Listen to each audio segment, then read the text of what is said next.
नमस्कार, एनडीटीवी के राजस्थान चैनल में आपका स्वागत है। मैं हूं मनोरंजन भारती और आप देख रहे हैं चुनावी चर्चा। चुनावी चर्चा में सबसे पहले बात करते हैं केंद्रीय गृह मंत्री अमित शाह की। उन्होंने नागौर के जाट किसान बाहुल्य क्षेत्र कुचामन में बीजेपी प्रत्याशियों के समर्थन में जनसभा को संबोधित किया है। उन्होंने गहलोत सरकार पर जमकर वो बरसे हैं। अमित शाह ने कहा कि गहलोत सरकार ने राजस्थान की वीरभूमि को तबाह करने में कोई कोर कसर नहीं छोड़ी है। देश में सबसे भ्रष्ट सरकार राजस्थान की है। शाह ने 2 गारंटी देते हुए कहा कि मैं गारंटी देकर जाता हूं, आप कमल की फूल की सरकार बना दीजिए। डबल इंजन की सरकार अगले 2.5 साल में हर घर नल से पहुंचा देगी। दूसरा, पिछले 4 साल में 14 पेपर लीक हुए, लेकिन हमारी सरकार बनी तो एक भी पेपर लीक नहीं होगा। अमित शाह ने आरोप लगाया कि राजस्थान की गहलोत सरकार तुष्टीकरण की राजनीति कर रही है।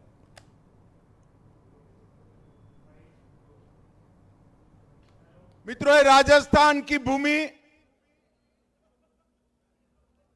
आज से नहीं, सदियों से पूरे भारत के लिए सम्मान और गौरव की भूमि। राजस्थान ही एक ऐसा प्रदेश था जिसने मुगलों की आंधी के सामने डटकर मुकाबला किया और उनको रोकने का काम किया।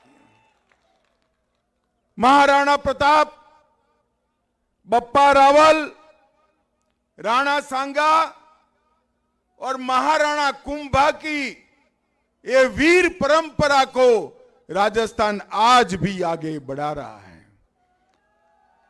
पन्नाधाई, रानी पद्मिनी,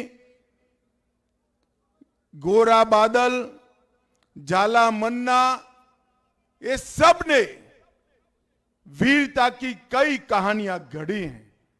और आज भी जब भी देश की रक्षा का सवाल आता है, यही जाट बेल्ट से जवान सीमा पर जाकर भारत माता की रक्षा करने का काम करते हैं। और ये 5 साल अशोक गहलोत की सरकार चली। अशोक गहलोत की सरकार ने ये वीर भूमि को तबाह करने के में कोई कसर नहीं छोड़ी। मैं यहां पर नावा वालों को कह सकता हूं कि सबसे भ्रष्ट सरकार अगर कहीं पर रही है तो राजस्थान की सरकार सबसे भ्रष्ट है।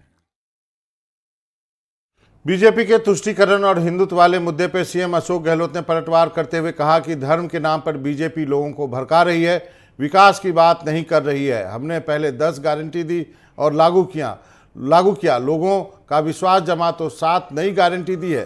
कांग्रेस ने गारंटी को लेकर के प्रदेश भर में यात्राएं शुरू की हैं। यात्रा की शुरुआत मुख्यमंत्री अशोक गहलोत ने जयपुर से की है। ये यात्रा 7 संभाग से होकर गुजरेगी। वहीं जयपुर के बाद जोधपुर, उदयपुर, अजमेर, बीकानेर, कोटा और फिर भरतपुर संभाग में यात्रा होगी। हर संभाग में यात्रा के पहले दिन सीएम गहलोत और कांग्रेस के बड़े नेता इसमें शामिल होंगे।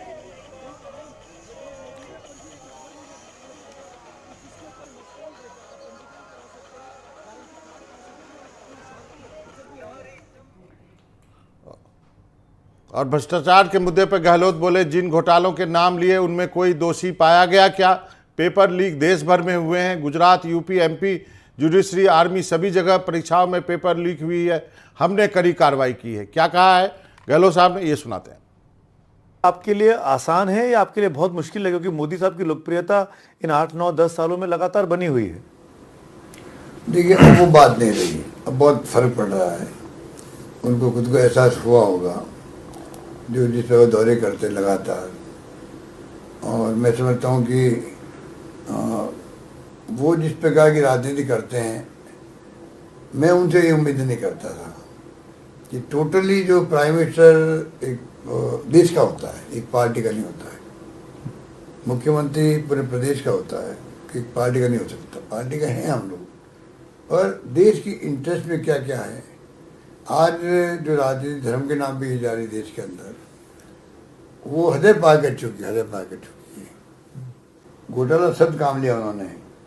तो घोटाला काय का भी तो बताएं कम से कम। जल जीवन मिशन में घोटाला कहते जल हैं। मिशन तो डिपार्टमेंट का एक स्कीम है, घोटाला उसमें क्या होगा बताइए। भर्तियों में घोटाला, आप तो एक अधिकारी पकड़ा गया आरपीएससी का। देखिए, पेपर आउट 22 बार हो गए होंगे गुजरात के अंदर, यूपी के अंदर, मध्य प्रदेश के अंदर, जुडिशरी में पेपर आउट हो गए राजस्थान हाईकोर्ट के अंदर, आर्मी में हो गए, एग्जाम में पेपर आउट हो गए, पेपर आउट पूरे कंट्री में हो रहे हैं। तो जो कार्रवाई हमने करी है, 200 लोगों को अरेस्ट कर दिया, बंद कर दिया जेलों के अंदर, कानून पास कर दिया, आजीवन कारावास होगा उनको, ये कोई नहीं देख रहा है। इनके पास कुछ कहने को है नहीं, इसलिए बात करते हैं। हमारे यहाँ कोई करप्शन जो माहौल बनाने की कोशिश करी तो उसमें फेल हो गए लोग। हमारा एंटी करप्शन डिपार्टमेंट कंट्री में नंबर 1 काम किया उन्होंने। जो कार्रवाई हुई 5 साल में, ऐसी कहीं हुई नहीं होगी मेरे ख्याल, देश के अंदर नहीं हुई होगी। इतनी कार्रवाई हमने करवाई है। छापे पड़ रहे हैं, उसको आप कैसे देखते हैं? डोटासरा साहब के यहाँ, उनके बेटे के यहाँ ईडी बार बार कह रहे हैं, अब खड़गे साहब ने कह दिया, ईडी इनकम टैक्स सीबीआई इनके स्टार प्रचारक के रूप में, बीजेपी के स्टार प्रचारक के रूप में है। ये आज खड़गे साहब कह के गए, वो आप देख लीजिए। चुनाव चल रहे हैं छत्तीसगढ़ में, कल पोलिंग है वहाँ पर, हमारे प्रक्रिया शुरू हो गई है। बिना कोई कारण के, बिना कोई शिकायत के, कोई खुद ही शिकायत करवाते हैं अपने मेंबर पार्लियामेंट से, आप छापा डाल रहे हो। किसी घर में घुसना बिना कोई क्राइम के, वो बड़ा क्राइम है। आप घुस गए, पूछा ही नहीं। तो आप गहलोत साहब को सुन रहे थे। गहलोत साहब से सुमित जो है वो बातचीत कर रहे थे, और सुमित हमारे साथ जुड़ गए हैं, और साथ में राजीव तिवारी भी हैं हमारे साथ, नीरज भी हैं हमारे से स्टूडियो में। सुमित, आप अपने यात्रा वृत्तांत के बारे में बताइए, कहाँ कहाँ घूम रहे हैं, कैसे लोगों से मिल रहे हैं, क्या बातचीत हो रही है, वहाँ पे साउंड्स क्या हैं जो आप चर्चाएं सुन रहे हैं? बाबा, इस वक्त तो मैं एक हाईवे के किनारे खड़ा हुआ हूँ, और ये जोधपुर से बिहाड़ा की कॉन्स्टिट्यूंसी के बीच का हाईवे है। आपका आदेश आया कि लाइव करना है, बातचीत करनी है, तो हमने बीच में रास्ते में गाड़ी रोकी और यहीं जहाँ जगह दिखी सड़क के किनारे वहीं खड़े होकर आपसे बात कर रहे हैं। अब ये मैं बता दूं कि जोधपुर से बाहर निकलते ही ना हवा बदलती दिखाई देती है।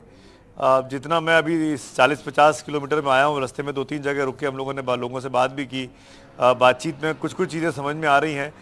इतना आसान नहीं दिखाई दे रहा है सत्तारूढ़ पार्टी के लिए। मैंने कल जैसे अशोक गहलोत से पूछा भी कि पिछली बार जब आप चुनाव लड़े थे तो आप विपक्ष में थे, तो चुनाव लड़ना तब आसान था या अब आसान है जब आप सत्ता पक्ष में हैं? तो जैसा कि यहाँ पे रिवाज रहा है, यार 5 साल में चीज़ें बदलती हैं, उस परिस्थिति में मैं कह सकता हूँ बाबा कि अभी चीज़ें को अपने कंट्रोल में करने के लिए कांग्रेस पार्टी को और अशोक गहलोत साहब को बहुत कुछ करना होगा। और ये मैं वहाँ खड़े होकर बोल रहा हूँ जो जोधपुर उनकी जो मूल जगह है, जहाँ के वो निवासी हैं, जहाँ का उनका जन्मभूमि है, कर्मभूमि है, वहाँ से महज 40-50 किलोमीटर दूर पर मैं हूँ। तो आप सोचिए पूरब में क्या हाल होगा, उस इलाके में जो सचिन पायलट का इलाका है, दौसा औसा भरतपुर वाला, या उत्तर में क्या होगा। लेकिन एक चीज़ मैं कहना चाहता हूँ बाबा, मेरे पास कुछ अखबार है, सुबह से मैं कई सारे अखबार जहाँ जाता हूँ ले लेता हूँ, आदत है मेरी। हर अखबार में एक खबर बड़ी प्रोमिनेंटली आज छपी है, और वो इसलिए इम्पोर्टेंट हो जाती है राजस्थान के परिदृश्य में अगर हम बात करें कि बड़े पैमाने पर बागी खड़े हुए हैं और दोनों तरफ से खड़े हैं। और इसका मतलब ये हो रहा है कि बीजेपी और कांग्रेस के लिए अगले 48 घंटे बहुत क्रूशियल हैं। नामांकन वापस लेने की आखिरी तारीख 9 तारीख है, जैसा कि हम सब जानते हैं। आज हम 7 तारीख की शाम को बात कर रहे हैं। अगले 48 घंटे में कांग्रेस पार्टी के करीब 25-26 बागी खड़े हुए हैं, तो भाजपा के भी करीब 25-26 बागी खड़े हुए हैं। तो इन 50-55 बागियों को मैनेज करना, चाहे वो वसुंधरा हो, चाहे वो गजेंद्र शेखावत हो, चाहे इस तरफ से गहलोत हो, सचिन पायलट हो, इनके लिए सबसे बड़ी कवायद हो गई है। कितने बागी रह जाते हैं 9 तारीख के बाद, वही चुनाव तय करेंगे। हमने पिछली बार भी देखा था जब कांग्रेस की सरकार बनी थी तो बागियों की मदद से बनी थी। उसमें बहुत बड़ी संख्या में बीएसपी के जो विधायक जीत के आए थे, जो बाद में कांग्रेस में मर्ज कर गए, उनका भी रोल था। इस बार हनुमान बेलीवाल की जो पार्टी है वो और चंद्रशेखर रावण, उनकी पार्टी का जोर यहाँ जो एससी सीटें हैं, जो रिजर्व सीटें हैं, उनमें खासा देखने को मिल रहा है। बिहाड़ा जहाँ पे मैं खड़ा हूँ, ये उनमें से एक सीट है। ऐसे में इन दो पार्टियों की लड़ाई में ये जो छोटी पार्टियां हैं और जो इंडिपेंडेंट लड़ रहे हैं बागी, वो तय कर सकते हैं आने वाले विधानसभा की तस्वीर। ये सबसे क्रिटिकल पॉइंट है। अगर ये 48 घंटे मैनेज नहीं कर पाए तो दोनों पक्षों के लिए, दोनों बड़ी पार्टियों के लिए एक मुसीबत का सबब बन के आ सकती है 3 दिसंबर की तारीख। जो बहुत बड़ी बात कही। आप हमारे साथ बने रहिए, जरा राजीव तिवारी जी के पास चलते हैं। राजीव तिवारी जी, जो बात सुमित कर रहे हैं, बात में काफी दम है। सुमित ने नब्ज पकड़ ली है। देखिए, यही जो बागियों वाली बात थी अपन ने कल भी करी थी जी, कि जो बागी खड़े हुए हैं उनको कितना मैनेज कर पाते हैं, किस तरीके से कर पाएंगी दोनों पार्टियां, वो काफी कुछ इस चुनाव पर असर डालेगी। तो देखिए, आपकी कांग्रेस से ज्यादा बागी इस बार बीजेपी से खड़े हुए हैं। कांग्रेस में करीब 20-22 हैं, तो वहां पे ये संख्या 32 के पार है। तो ये जो बागी हैं, अगर इनको दोनों पार्टी मैनेज करती हैं, और जो बागी खड़े हुए हैं वो 5 साल से उन सीटों पर काम कर रहे थे, उन क्षेत्रों में काम कर रहे थे, तो उनका खासा प्रभाव है। जातीय समीकरण भी है, जैसा कि कल भी हमने बात करी थी कि झोटवाड़ा में जो राजपाल खड़े हुए हैं, सुरपुरा खड़े हुए हैं, 3 राजपूत कम्युनिटी के हो गए, राज्यवर्धन भाजपा के ऑफिशियल कैंडिडेट हैं वहां पे, और कांग्रेस ने इसका फायदा उठाने के लिए जाट कैंडिडेट को वहां पे मैदान में उतार दिया।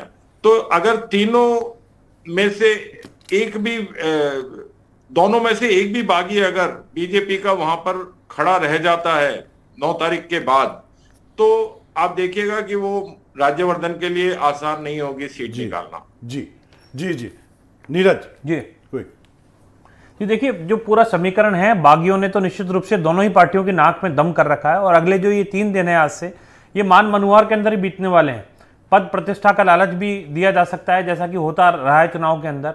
तो इन नेताओं को मनाने की पुरजोर कोशिश रहेगी, लेकिन जो खास तौर पर कुछ जो प्रमुख बागी हैं जो समीकरण बिगाड़ सकते हैं, इसमें राजपाल सिंह शेखावत और आशु सिंह सुरपुरा जो कि झोटवाड़ा से हैं, 2 राजपूत ये कैंडिडेट हो गए। एक राज्यवर्धन सिंह राठौड़ जो सांसद है बीजेपी, उनकी प्रतिष्ठा अब सवाल पर आ गई है, क्योंकि अभिषेक चौधरी जो है उसको कांग्रेस पार्टी ने खड़ा किया है। तो जाट वर्सेस राजपूत का, और राजपूतों के वोट 3 जगह बढ़ते नजर आ रहे हैं। इसी तरीके से सवाई माधोपुर से सांसद किरोड़ीलाल मीणा लड़ रहे हैं, तो उनके सामने भाजपा की पिछली बार की प्रत्याशी आशा मीणा जो है वो ताल ठोक रही हैं और चुनाव मैदान में है।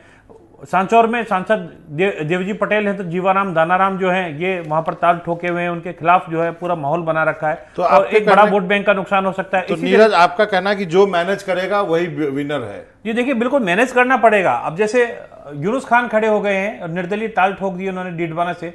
वसुंधरा राजे के बेहद करीबी रहे, वो पिछली सरकार में मंत्री रहे, लेकिन आज उनको समझाना मुश्किल पड़ गया। अमित शाह को खुद वहां जाना पड़ा है। आरएलपी से पहले हनुमान बेनीवाल से गठबंधन था बीजेपी का, लेकिन जो किसान आंदोलन हुआ हनुमान बेनीवाल ने साथ छोड़ दिया। अब उनको कभी जेजेपी पार्टी को हरियाणा से बुलाना पड़ रहा है, तो कभी खुद अमित शाह को जाना पड़ रहा है उस क्षेत्र के अंदर। यानी कि बहुत टफ फाइट है। और मिर्जा परिवार से वहां जो टिकट दिए गए, ज्योति मिर्धा को लिया है, तो कांग्रेस ने भी 2 वहां पर मिर्धा खड़े कर दिए। तो ये इंटरेस्टिंग होगा। एक अंतिम सवाल है सुमित आपसे, फिर आपको जाने दूंगा मैं। जो आप ये बताएं कि ये जो 7 गारंटी और 10 गारंटी, इसका कोई असर है? इस गारंटी का कोई वारंटी लेने वाला भी वहां पे आपको मिला कि ये गारंटी लागू हो जाएगी, या फिर ये चुनावी वादे की तरह लोग इसको कैसे ले रहे हैं? जितने भी लिमिटेड लोगों से मिले हैं उसके आधार पर। बाबा, कड़वी बात बोल रहा हूँ, कुछ लोगों को, कुछ हुक्मरानों को, कुछ सत्ताधीशों को पसंद ना आएगी, लेकिन जनता बहुत जागरूक है। जनता को समझ में आ रहा है कि ये वादे क्यों निभाए गए, वादे क्यों किए गए हैं, वादे कितने निभाए जाएंगे। जनता, चाहे वो अनपढ़ है, चाहे वो पढ़ी लिखी है, चाहे वो मध्यम वर्गीय है, हर तबके के लोगों की जात, जितनों से मैं मिल पाया हूं बीते 48 घंटे या 56 घंटों में, मैं ये कह सकता हूं कि जनता इस तरह की बातों में नहीं आने वाली है। मैं एक उदाहरण के लिए आपको बात बताऊं, कल मैं जोधपुर शहर में था, और वहां पे जो अल्पसंख्यकों का इलाका है वहां मैं घूम रहा था। वहां के कुछ बुजुर्गों से और युवाओं के साथ बैठ के हमने बातचीत की, बहुत अच्छी बात की। एक बुजुर्ग बोले, जिनकी उम्र करीब 60 साल के आसपास होगी, कि भाई हमको ये मुफ्त के अनाज नहीं चाहिए, हमको मोहताज मत बनाइए, हमको भिखारी मत बनाइए, हमारे बच्चों की नौकरियों के लिए आप क्या कर सकते हैं ये हमको बताइए। क्या सरकार ऐसी कोई योजना निकाल सकती है कि हर परिवार से एक व्यक्ति को नौकरी मिलेगी? इस तरह की कोई स्कीम है तो हमको बताइए। जनता मुफ्त का सामान ले रही है, लेकिन मुफ्त का सामान लेने का मतलब ये नहीं है कि जनता उस सामान के बदले में वोट दे देगी।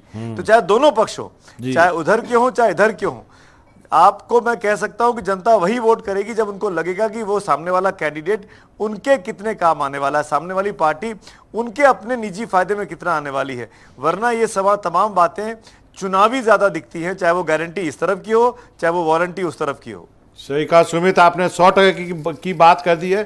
सभी राजनीतिक दलों को यह बात सुननी चाहिए कि ऐसा फॉर्मूला बना के लाइए कि हर परिवार में से कम एक सदस्य को नौकरी मिले, ऐसी व्यवस्था हो, तभी जाके बाद में। राजीव तिवारी जी, आप क्या कहेंगे सुमित के इस सवाल पे? बिल्कुल ठीक बात है, क्योंकि ये गारंटी योजनाएं आप देखिए कि प्रधानमंत्री ने अभी घोषणा करी, इससे पहले गहलोत जी ने पिछले 2 महीने 3 महीने के अंदर सारी घोषणाएं की हैं, उससे पहले 5 साल क्या था। तो ये सारी चीजें, जनता पढ़ी लिखी भी है और समझदार भी काफी हो गई है, राजनीतिक काफी चीजें वो अपने आप समझने लग गई है। तो उनको अब चाहिए कि उनके परिवार में ये जो एक तरीके की भीख दी जा रही है कि भाई आपको नेक्स्ट अगले 5 साल तक और मुफ्त अनाज मिलेगा, या आपको मुफ्त चिकित्सा मिलेगी, या मुफ्त और दूसरी चीजें, यात्रा मिलेगी, इसकी जगह आप उनका जैसे मनरेगा था, मनरेगा के अंदर लोगों को रोजगार करना पड़ रहा था और उसकी जगह उनको उनका पारितोषिक मिलता था। तो वैसी ही चीज अगर नौकरी के रूप में हर परिवार को ये गारंटी अगर जो भी दल देगा उसके साथ जनता बिना किसी सोच विचार के उसके साथ चली जाएगी। लेकिन नौकरी की गारंटी मांगते हैं लोग और उसको चाहते भी हैं।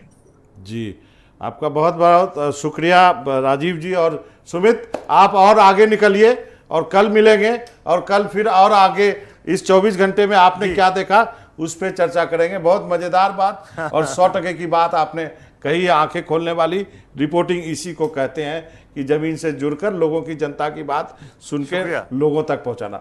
शुक्रिया सुमित आपका, शुक्रिया राजीव जी आपका। नीरज, एक जो हम यहाँ चर्चा कर रहे थे कि ये बात जो है सबसे बड़ी है कि आप जनता की बात सुनिए, गारंटी वारंटी देने से, आप वो सब देने से काम नहीं चलेगा। यहाँ तक जब नहीं सुनेंगे तो बात नहीं बनेगी। देखिए, निश्चित रूप से जो जनता है वो पढ़ी लिखी है, समझदार है, और सबसे बड़ी बात है पढ़ी ना भी हो ग्रामीण क्षेत्रों में तो जागरूक है। तो ये कहा जाता है अगर कोई ब्लाइंड व्यक्ति भी है तो वो तोलता नहीं है तो सतोल लेता है, यानी राजस्थानी कहावत है, अंदाजा कर लेता है वो। तो वो वाली स्थिति जो है वो अब सामने आती है चुनाव के समय में कि 5 साल के अंदर हमको क्या मिला, कौन सी सरकार ने क्या हमको दिया, केंद्र ने क्या दिया, राज्य ने क्या दिया। अब आज जो चुनाव हो रहा है राजस्थान के अंदर, उसके अंदर 2 स्थितियां बनती हुई नजर आ रही हैं। एक तो सरकार का भी ये कहना है और आम पब्लिक का भी ये कहना है कि एंटी इनकम्बेंसी नहीं है, लेकिन जो विधायक थे स्थानीय जिन्होंने 5 साल तक शासन किया, उनके खिलाफ कई जगह एंटी इनकम्बेंसी का माहौल है।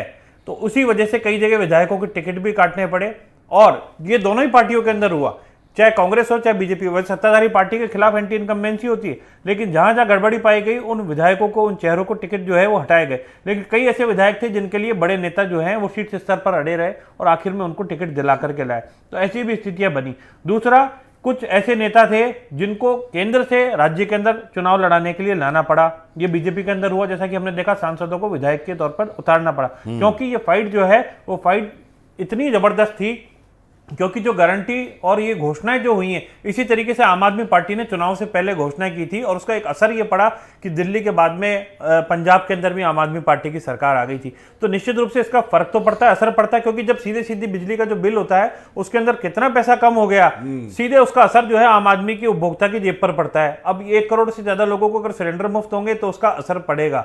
तो सीधे सीधे एक तरीके से लोगों को ये लोक तो इसका मतलब नीरज, सारी चीज जो है ना वो डिलीवरी पे आके रुकती है कि आपने प्रॉमिस किया, कितना डिलीवर किया। डिलीवर मैं बार बार वो गारंटी की वारंटी पूछता हूं ना, उस पर निर्भर करता है। निश्चित रूप से। अब जैसे 1 करोड़ 35 लाख महिलाओं को स्मार्टफोन की बात तो कह दी, लेकिन मिला कितनी महिलाओं को? पहले दौर के अंदर ये कहा गया कि बुजुर्ग महिलाएं जो हैं, परित्यक्ता हैं या फिर स्टूडेंट हैं, उनको दिया जाएगा, लेकिन फिर बीच में चिप का चक्कर आ गया कि चिप नहीं आ पा रही, जबकि प्राइवेट जो मोबाइल हैं वो तो ऑनलाइन खूब साइटों के अंदर बिक रहे हैं, तो उनके लिए चिप आ रही है। तो ऐसे क्या कारण रहे? जब घोषणा की जाती है तो उसको एक टाइम फ्रेम के अंदर बांध करके और उसका इंप्लीमेंटेशन होना चाहिए। इसी तरीके से केंद्र सरकार की बहुत सारी योजनाएं थी, प्रधानमंत्री आवास योजना हो, अन्य आवास योजनाओं की बात हो, तो लोगों ने आवास भी ले लिए। बहुत सारे ऐसे लोग हैं उनके पास उस आवास का पैसा अब तक नहीं पहुंचा है। तो ये भी एक समस्या है, वो कब तक लोगों के पास में उनके खाते के अंदर आएगा, तो लोग इंतजार ही कर रहे हैं। तो दोनों तरफ ऐसी स्थिति है, सरकारें घोषणाएं कर देती हैं लेकिन पैसा जो है पब्लिक की जेब तक पहुंचे, यानी एक बड़ा लाभार्थी वर्ग तो दोनों पार्टियों ने तैयार कर लिया, उस लाभार्थी तक कब तक ये जो लाभ है वो पहुंच पाएगा, क्योंकि जनता को लगता है कि हमें झुंझुना पकड़ा दिया गया है, लॉलीपॉप दे दिया है और तुरंत पार्टियां चाहती है उसको हम वोट के रूप में कैश करा दें, या फिर चुनाव के वक्त बड़ी बड़ी बातें कर दें, या फिर पोलराइजेशन वाली स्थिति जो है वो बन जाए। तो वो स्थितियां अब जनता उन धोखे में नहीं आने वाली, क्योंकि कई राज्यों के अंदर हमने ऐसे देखा है पिछले चुनाव के अंदर, वहां पर जो बदलाव है वो देखा गया है, तो निश्चित रूप से उसका असर पड़ता है। जरूर देखते हैं क्या होता है।